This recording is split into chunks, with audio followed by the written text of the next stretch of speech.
साम्राज्य न्यूज, सामान्यांचा असामान्य आवाज। माकपचे ज्येष्ठ नेते माजी आमदार नरसई आडम यांना शहर मध्यमधून माकपची अधिकृत उमेदवारी जाहीर झाली आहे। बुधवारी न्यू पाचापेठ येथील कार्यालयापासून भव्य अशा रॅलीच्या माध्यमातून कॉम्रेड आडम मास्तर आपला उमेदवारी अर्ज दाखल करणार आहेत।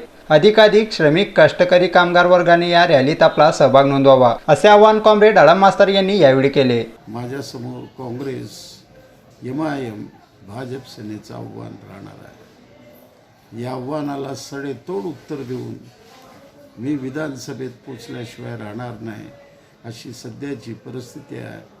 तमाम श्रमिकांना, तमाम मध्यमवर्गीयांना, तमाम मतदारांना माझी हात जोडून विनंती आहे, या निवडणुकीमध्ये मी उभा नसून तुम्ही उभे आहात।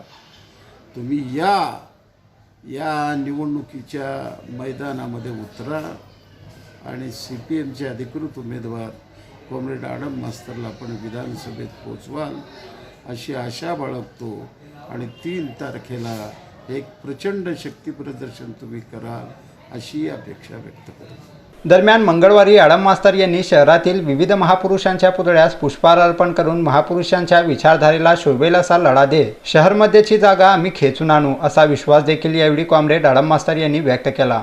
मार्क्सवादी कम्युनिस्ट पक्षाच्या वतीने मी फार भरणार आहे, हजारो कामगार येणार आहे म्हणून आज 150वी गांधी जयंती आहे। सगळ्या राष्ट्रीय यांना आम्ही अभिवादन करत आहोत आणि उद्या यांचं अभिवादन घेऊन आम्ही त्या पद्धतीने नामनिर्देशन करू आणि या 2 राष्ट्रीय पक्षाने आम्हाला जो संदेश दिला त्या संदेश करता